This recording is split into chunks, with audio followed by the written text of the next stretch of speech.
19세기 후반까지만 하더라도 외과 수술을 진행할 때 그 변변한 소독약이 없었다고 합니다. 그래서 수술을 진행하던 중에 또는 수술 직후에 환자들이 감염이 되어서 사망하는 경우들이 적지 않았다고 해요.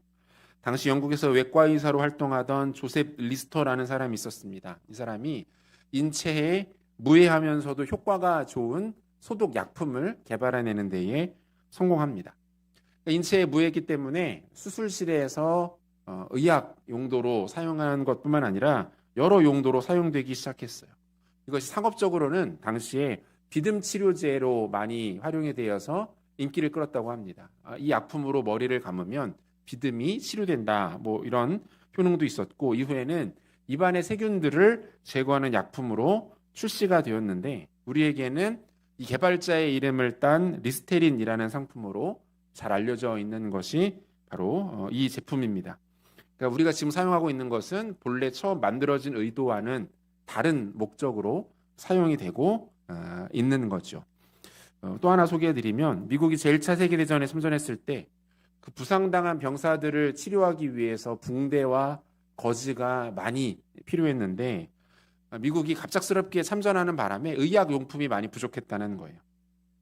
미국의 한 회사가 셀루코튼이라는 이름의 한 신소재를 개발하게 됩니다. 이 소재가 너무 좋아서 면보다 흡수도 빠르고 가볍고, 게다가 나무에서 추출한 재료로 만들기 때문에 역시 인체에 해를 끼치지 않았다는 거예요. 빠르게 대량 생산도 가능해서 전쟁 내내 이 소재를 잘 개발하여 사용하였습니다. 역시 전쟁이 끝나고 나서 이 제품도 용도가 바뀌게 되는 거예요.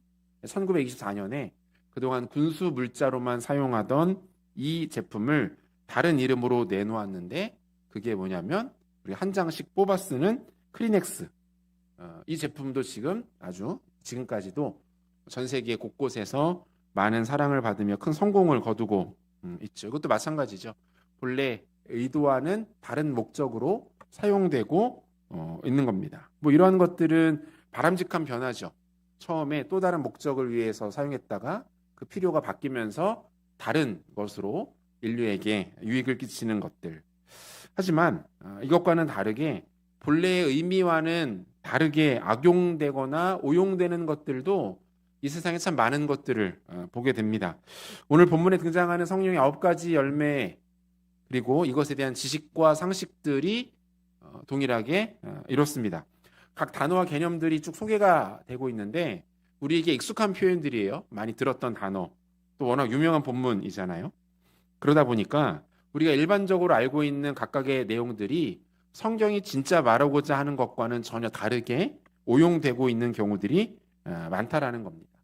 이러한 이 성령의 9가지 열매를 정확하게 이해하기 위해서는 각 단어가 뜻하는 것이 무엇인지, 성경이 그러한 표현들과 개념을 어떻게 우리에게 소개하고 있는지를 점검하고 살피는 것이 중요하다고 생각합니다. 오늘과 다음 주 2주에 걸쳐서 우리가 9가지의 개념들을 한번 각각 좀 뜯어보고자 합니다. 구체적인 의미를 살피면서 우리 개인에게 한번 적용해 보면 큰 유익과 은혜가 있을 것이라고 생각이 되어집니다. 오늘 본문에서 가장 먼저 소개되는 것은 사랑이죠. 헬라어로 아가페입니다. 헬라어로 사랑을 뜻하는 단어가 6가지 정도 됩니다. 각각의 대상에 따라서 쓰임이 다르죠. 그 중에서도 아가페는 어떤 용도로 사용됩니까? 신적인 사랑이에요. 그러니까 신이 인간을 향하는 사랑. 이것이 인간 사회에 나타나는 모습이 부모가 자녀를 향한 절대적인 사랑, 맹목적이고 일방적인 사랑이 바로 아가페입니다. 이 아가페라는 단어의 사전적 정의는 대충 이렇습니다. 자신에게 돌아올 그 어떤 이득이나 만족이 아닌 상대의 고유한 가치와 유익을 위한 섬김, 이게 이제 아가페의 공식적인 단어의 뜻이라는 거예요. 그러니까 자신에게 돌아올 어떤 이득이나 만족을 다 제거하고 상대의 고유한 가치를 인정하면서 전적으로 그를 섬김, 이것이 아가페라는 단어에 담겨있는 의미인 거죠. 오늘날은 사랑의 의미가 참 많이 왜곡되고 또 잘못 사용되고 있는 시대입니다. 사랑조차 어떻습니까? 자신의 만족과 유익을 위하여서 임의로 취하려고 합니다. 또는 얼마든지 선택이 가능한 것으로 여겨지는 것이 이 시대가 이해하는 사랑입니다. 그나마 순수하게 남아있는 것은 자식들을 향한 부모의 사랑, 혈연 관계 속에서의 사랑 정도가 아닌가 생각이 되어집니다. 그 정도로 사랑이 메말랐고 그 가치가 터부시되는 시대를 우리는 살아갑니다. 헌신적이고 희생적인 아가페 사랑을 닮은 모습은 사라졌습니다. 그 자리를 자극적이고 소모적인 유사 사랑만이 가득 채우고 있는 것이 오늘날의 현실이에요. 사랑의 진짜 모습, 희생, 섬김, 나눔, 베품, 용납, 품어줌 이런 것들은 다 사라져버리고 사랑의 감정, 사랑의 쾌락 이런 것들만을 추구하고 누리려고 하는 것이 이 시대 사람들이 사랑을 이해하는 방식이라는 거예요. 그런데 오늘 성령의 9가지 열매 중에서 가장 첫 번째로 등장하는 이 사랑의 개념은 그렇게 단순하거나 가볍지가 않습니다. 가장 먼저 언급되는 이유도 여기에 있는 거죠. 뭡니까? 사랑이 하나님의 가장 대표적인 속성이기 때문에 그렇다는 거예요. 요한일서 4장 16절 말씀인데요. 우리 한 목소리를 같이 한번 읽겠습니다. 하나님이 우리를 사랑하시는 사랑을 우리가 알고 믿었노니 하나님은 사랑이시라. 사랑 안에 거하는 자는 하나님 안에 거하고 하나님도 그의 안에 거하시느니라. 이렇게 되어 있어요. 그러니까 사도 요한이 하나님에 대해 설명하면서 뭐라고 말합니까? 하나님께는 사랑이 많다. 하나님은 사랑을 선호하신다. 사랑을 기뻐하신다. 이 정도로 이야기하지 않아요. 하나님이 곧 사랑이시다. 이렇게 말합니다. 그러니까 하나님과 사랑을 동일시하는 거예요. 하나님 그분 자체가 사랑이시고 다시 말하면 사랑의 모든 속성과 요소가 하나님께로부터 나온 것이다 라고 말하고 있는 거예요. 다르게 말하면 뭡니까? 하나님의 사랑을 온전히 경험하지 않고서는 그가 사랑을 이해할 수 없다는 거예요. 하나님의 사랑을 온전히 경험하지 않은 상태에서 사랑이 무엇인지, 사랑은 어떠하다, 사랑은 이러하다라고 논하거나 평할 수 없다는 겁니다. 하나님께서 당신의 백성들을 향하신 그 사랑을 경험하고 그것을 흉내내는 것이 인간이 사랑에 대하여 보일 수 있는 가장 최선의 방법일 뿐이다라고 말하고 있는 거예요. 바울도 마찬가지죠. 바울도 성도에게 반드시 나타나야 하고 성도가 가장 중요하게 추구해야 하는 것, 이것이 사랑이라고 말합니다. 고린도전서 13장, 사랑장이라고 잘 알려져 있는데 1절부터 3절까지를 보니까 이렇게 되어 있어요. 내가 사랑의 방언과 천사의 말을 할지라도 사랑이 없으면 소리나는 구리와 울리는 꽹과리가 되고 내가 예언하는 능력이 있어 모든 비밀과 모든 지식을 알고 또 산을 옮길 만한 모든 믿음이 있을지라도 사랑이 없으면 내가 아무것도 아니요 내가 내게 있는 모든 것으로 구제하고 또 내 몸을 불사르게 내줄지라도 사랑이 없으면 내게 아무 유익이 없느니라 이렇게 말합니다. 아무리 그 사람에게서 영적인 능력이 나타나고 신비가 나타나고 그 사람의 삶과 실천을 통해서 효과적인 효율적인 무언가가 드러난다 할지라도 그 안에 사랑이 담겨있지 않으면 의미 없다는 거예요. 사랑이 본질이라는 겁니다. 구원받은 그리스도인인가? 당신에게 사랑이 있는가? 이렇게 묻고 있는. 당신의 삶의 족적을 통하여 사랑의 열매가 맺히고 있는가?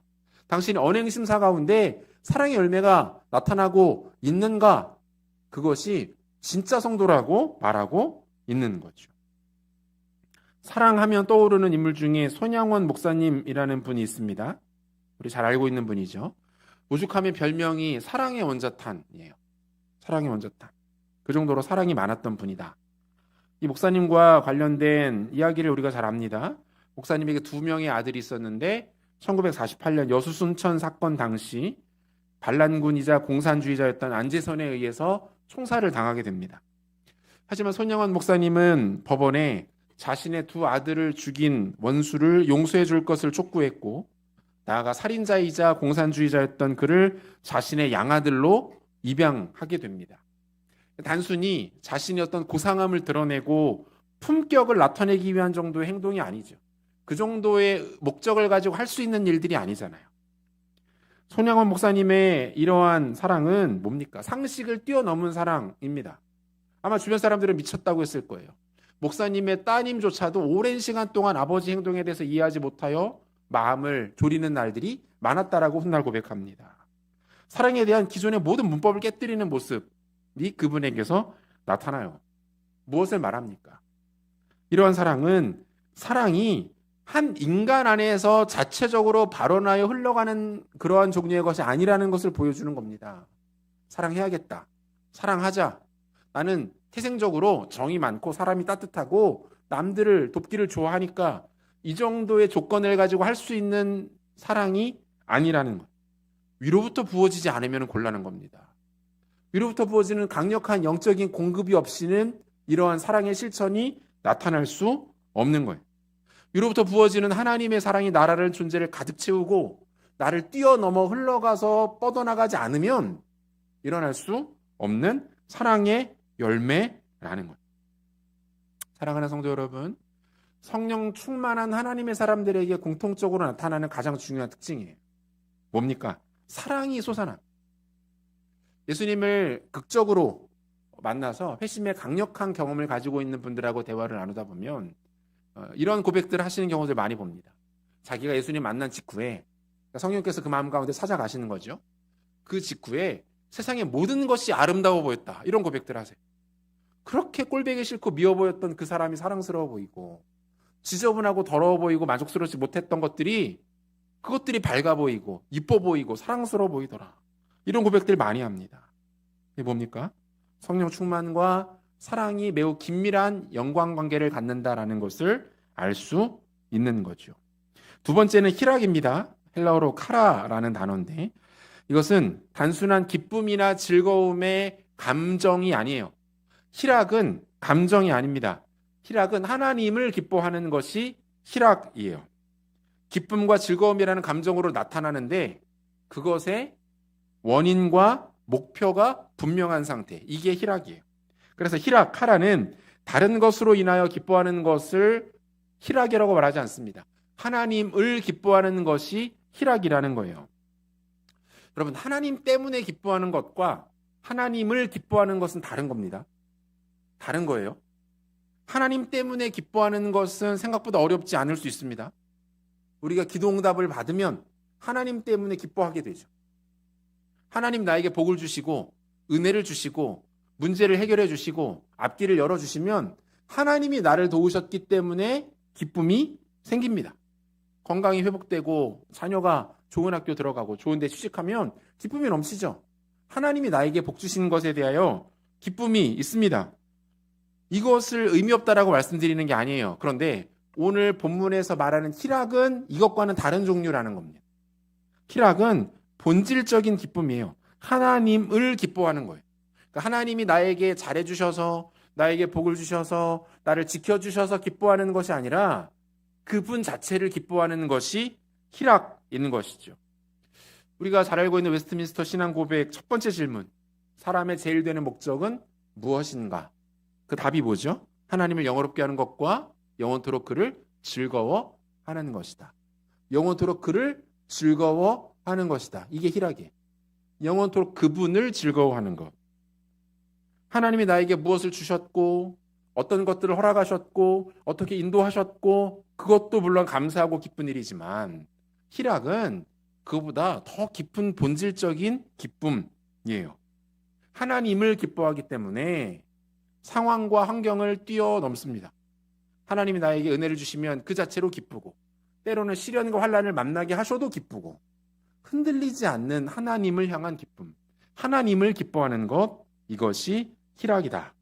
사도행전 5장 40절 41절을 보니까 그들이 옳게 여겨 사도들을 불러들여 채찍질하며 예수의 이름으로 말하는 것을 금하고 놓으니 사도들은 그 이름을 위하여 능욕받는 일에 합당한 자로 여기심을 기뻐하면서 공회 앞을 떠나니라. 사도들에게서 자주 발견되는 모습 아닙니까? 그들이 예수님 때문에 고난을 당합니다. 복음을 전하다가 매 맞고 옥에 갇히고 심지어 목숨을 잃습니다. 그런데 그들에게서 마지막까지 뭐가 발견돼요? 기쁨이 발견되는. 매 맞는데 기쁩니다. 욕 먹는데 기뻐요. 목숨이 촌각에 놀렸는데 그것이 그들 가운데 기쁨으로 나타나게 되더라는 거예요. 여러분, 그들이 무엇으로 그토록 기뻐했던 겁니까? 존재적 기쁨, 본질적 기쁨이죠. 자신이 하나님의 자녀 되었음이 기쁘는 거예요. 이것이 취소되지 않을 것이기 때문에 기쁜 겁니다. 구원받았다라는 사실 자체가 행복하고 하나님과 동행할 수 있다는 사실 그 자체에 이들이 희열을 느끼는 겁니다. 빼앗길 수 없는 기쁨이에요. 훼손될 수 없는 기쁨입니다. 가장 강력한 기쁨이고 가장 본질적인 기쁨입니다. 사랑하는 성도 여러분, 이 땅 살아가시면서 이 희락을 회복하시는 은혜가 있으시기를 소원합니다. 이거 회복하고 붙들면 빼앗기지 않습니다.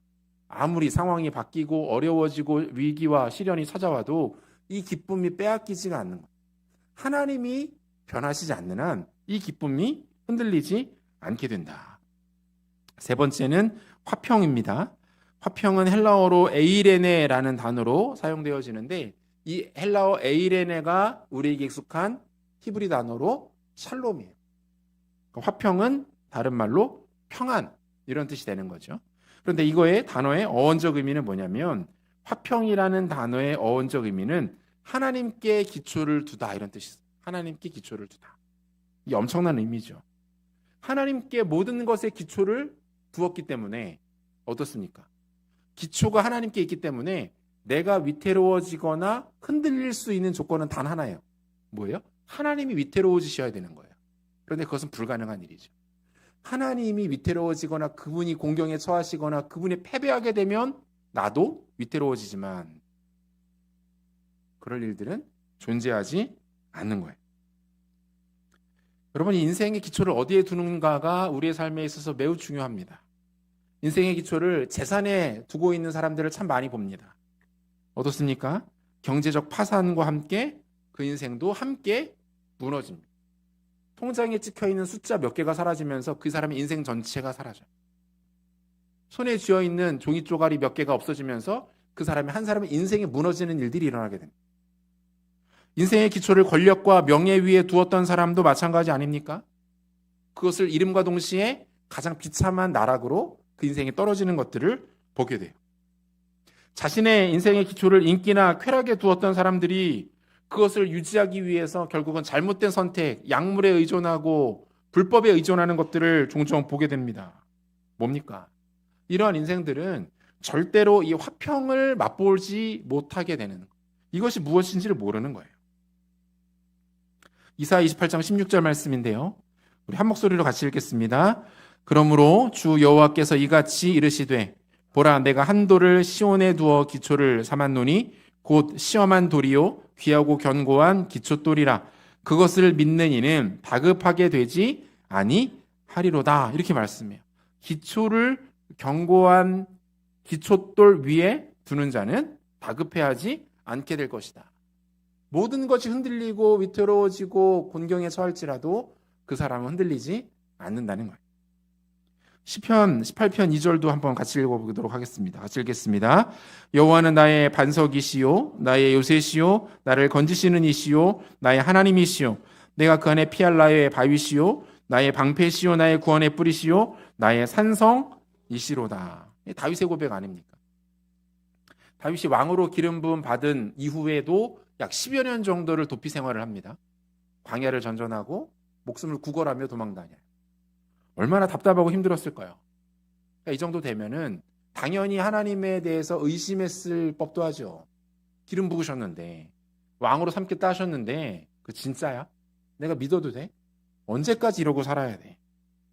그런 생각도 들었을 법도 한데 성경을 우리가 아무리 읽어봐도 다윗에게 이러한 그림자나 의구심이나 흔들림이 발견되지 않습니다. 왜 그래요? 그가 자신의 기초를 흔들리지 않는 하나님께 두었기 때문에 그렇습니다. 하나님께서 제공하시는 화평을 누리지 못하는 것은 우리 실제 삶에서 있어도 매우 안타깝고 위태로운 일입니다. 언제가 한 대화 전문가의 강의를 들은 적이 있었는데 그 내면의 평안함, 그 마음의 견고함을 갖고 있지 못한 사람들일수록 누군가와 만나서 대화하는 데 있어서 많은 어려움을 겪는다는 거예요.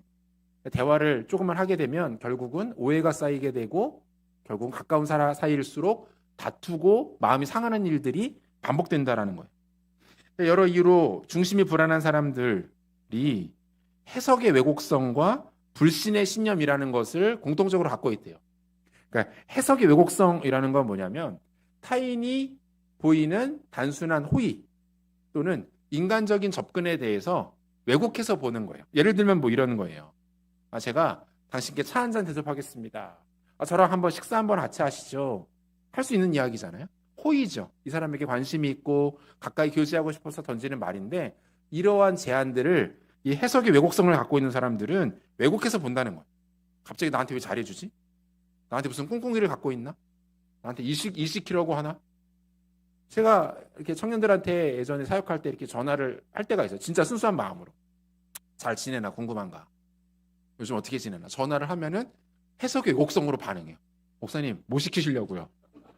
목사님, 또 섬기라고 하시려고요? 야, 그런 거 아니다. 밥 사주려고 그래. 그냥 궁금해서 그래. 해석의 왜곡성, 불안한 거예요. 마음 가운데. 불신의 신념, 뭡니까? 그것은 자신의 상태가 위태롭다라는 전제가 있기 때문에 누군가의 접근에 대하여 왜곡해서 보호 본능을 드러내게 될 수밖에 없다라는 겁니다. 이러한 상황이 있으면 누군가와 대화를 하고 깊은 교제로 나아가는 것이 불가능합니다. 우리의 존재가 어디에 기초하고 있느냐가 생각보다 참 많이 중요합니다. 이것이 우리의 인생에 많은 것들을 좌우한다는 거예요. 관계, 세상을 바라보는 관점, 위기를 대처하는 우리의 태도, 많은 것들을 바꾸어 놓습니다. 사랑하는 성도 여러분, 여러분의 존재와 인생 자체를 절대로 흔들리지 아니하시는 하나님께 두시기를 바랍니다. 그때의 참된 평안과 에이렌의 샬롬을 누리실 수 있다는 거예요. 네 번째는 오래 참음입니다. 헬라어로 마크로수미아라는 단어가 사용되고 있는데, 여기서 말하는 오래 참음이라는 것은요, 이것은 단순히 인내, 견딤, 버팀 이런 의미가 아니에요. 단순히 참고 견디는 인내하고는 또 다른 개념입니다. 여기서 말하는 것은 공경이나 위기를 대하는 태도를 말합니다. 다시 말하면 나한테 어려운 일이 발생했을 때, 내가 인생 살아가다가 크고 작은 위기를 만났을 때 그것을 어떻게 대하느냐, 특별히 그 부정적인 상황과 정서 가운데서도 다른 이들과 갈등을 일으키지 않는 모습을 여기서는 오래 참음이라고 말하고 있는 거예요. 어려움을 만나면 가장 먼저 관계가 깨지는 사람들이 있습니다. 누군가의 걱정, 진심 어린 도움을 불안해합니다. 불편해합니다. 결국 서서히 서먹해지고 관계가 깨집니다. 그러니까 위기를 만나면 사람들까지 다 같이 떨어져 나가게 되는 것이죠. 뭡니까? 오래 참음의 성품이 나타나지 않고 있는 것. 환난지교라는 사자성어가 있습니다. 고난과 역경 속에서 사귀게 된 벗, 친구 이런 것이죠. 오래 참음의 성품이 나타나는 사람들일수록 어떻습니까? 위기를 만나고 어려움을 만날 때 사람들을 더 끌어모읍니다. 사람들과 더 견고해집니다. 깊이 있게 사람들을 사귀는 열매들을 맺게 됩니다. 평소에는 참 온유해 보이고 교양 있는 것처럼 보이다가도 어려움과 위기를 만나면 감정과 태도가 돌변하는 사람들이 있어요. 기분이 나쁘고 상황이 안 좋으면 그럴 수 있다라고 말하지만 이것은 세상의 기준일 뿐입니다. 성경이 신자들에게 요구하는 기준은 이거보다 조금 더 많이 높습니다. 그런 말들 많이 하죠. 나 화났으니까 지금 건드리지 마. 분위기 봐가면서 행동해. 나 지금 기분이 안 좋고 상황이 나쁘기 때문에 나를 건드리면 그것은 다 너 때문이야, 너 책임이야, 이런 표현인데, 이거 신자가 보여야 할 모습은 아니라는 거예요. 오래 참으면 뭡니까? 우리 가운데 환난과 위기가 닥쳤을 때 그 상처와 어려움 가운데 그것을 분쟁과 다툼으로 풀어내지 않는 능력, 이게 오래 참음입니다. 사무엘하 16장에 보면 다윗이 아들 압살롬을 피하여서 피난 떠나는 장면 나옵니다. 이때 시므이라는 사람이 계속 멀찌감치 쫓아오면서 다윗에게 돌을 던지고 저주하고 비난하는 모습이 나와요. 다윗을 계속해서 비아냥거립니다. 한때 왕이었는데 꼴 좋습니다. 그것 봐요. 이렇게 될 줄 알았습니다. 얼마나 얄미워요. 이 모습을 멀리서 보고 분노한 다윗의 장수 아비새가 당장에 달려가 그를 죽이겠다고 하자 다윗이 어떻게 반응합니까? 사무엘하 16장 9절과 10절을 보니까 스루야의 아들 아비새가 왕께 여짜오되 이 죽은 개가 어찌 내 주 왕을 저주하리이까?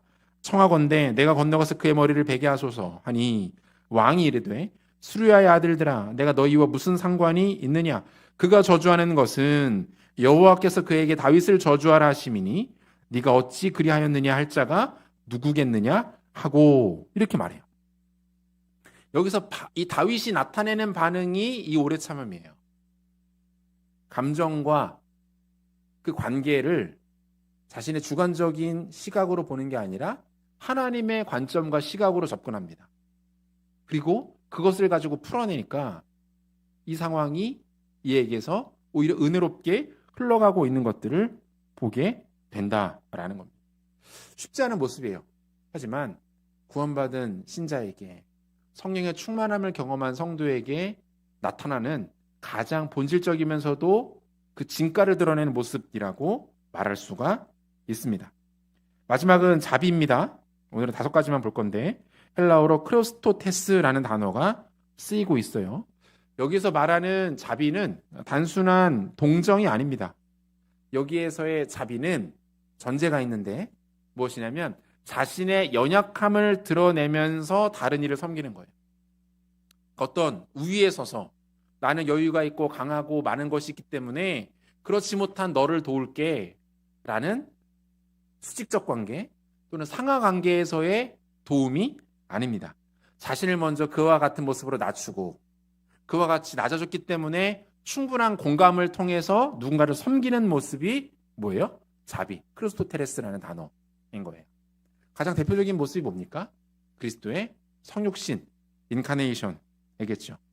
예수님께서 이 땅에 오신 것 자체가 뭐예요? 하나님의 자비하심을 드러내는 거죠.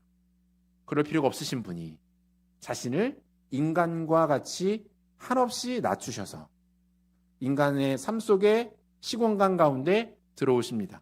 희노애락을 겪으십니다. 모든 성장의 과정을 거치세요. 그리고 그와 같은 모습이 되어서 섬기시는 것, 이것이 하나님의 자비하심이 드러난 사건, 그것이 그리스도의 성육신인 거예요. 실제로 이 크리스토테레스라는 이 단어가 성육신 사건을 설명하는 여러 구절에 실제로 사용이 됩니다.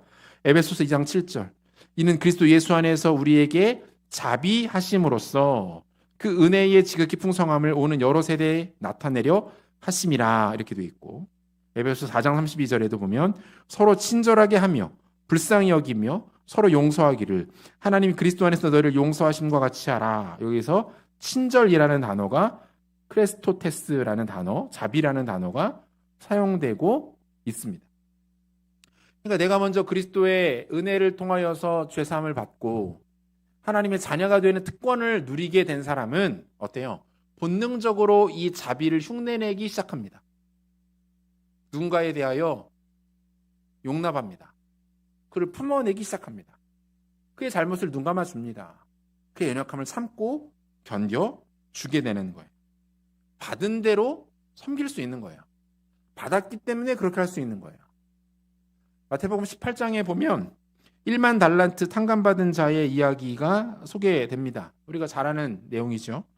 1만 달란트 빚을 진 사람이 그 부채를 모두 탕감받게 됩니다. 엄청난 일이에요. 1만 달란트를 굳이 오늘날의 금액으로 환산하면 여러 개념들과 기준이 있는데 최소 수조 원의 금액이에요. 수조 원. 한 사람이 수조 원의 빚을 탕감받은 거예요. 그렇게 수조 원의 채무를 탕감받은 사람이 집으로 돌아가던 중에 자신에게 100데나리온 빚진 사람을 만납니다. 그 사람을 붙잡고 나에게 꿔간 100데나리온 갚으라고 윽박지르다가 그를 결국 감옥에 가둡니다. 100데나리온은 지금으로 환산하면 1,000만 원이 조금 안 되는 금액이에요.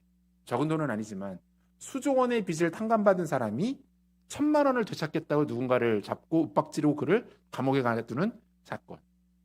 예수님께서 비유로 드시는 사건이었던 거죠. 용서의 개념에 대한 예외 아닙니까?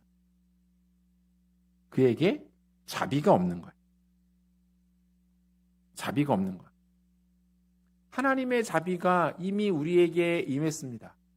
수조 원에 달하는 채무를 저 여러분들이 이미 그분으로부터 탕감받은 거죠. 그런데 여전히 우리는 누군가의 100데나리온에 집착하기 시작합니다.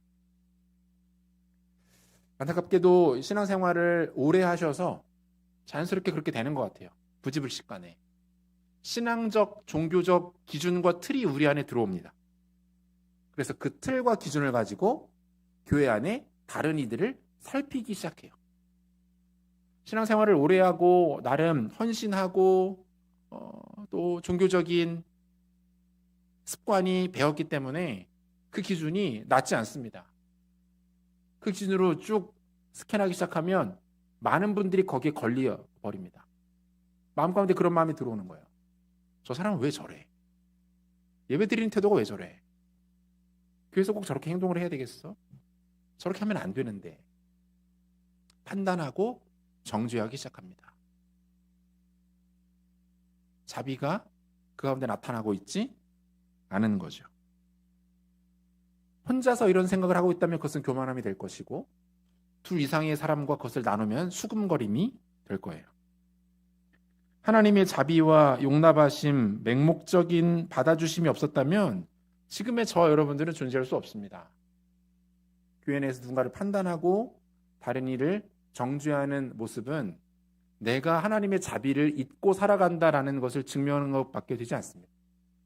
그런 마음들이 우리 안에 들어오면 긴급하게 하나님의 자비를 붙들어야 합니다. 하나님, 내가 탕감받은 수조 원의 금액을 기억하게 없어서. 수조 원의 금액을 탕감받고도 100데나리온을 찾아 헤매려는 어리석음이 내 가운데 사라지게 하여 주옵소서. 이런 모습들이 우리 가운데 나타나요. 이것이 자비예요.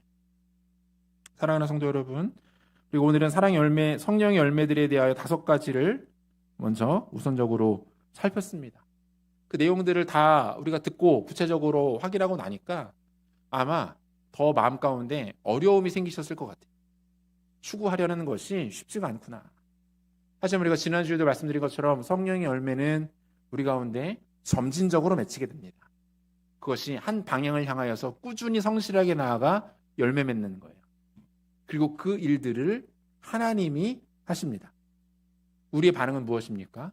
하나님께서 여러분들 안에 맺으시려는 그 성령의 열매들 앞에 순종하는 것이고, 이것을 간절하게 사모하며 우리의 삶 가운데 맺히도록 그분을 돕는 일들이 우리 가운데 필요합니다.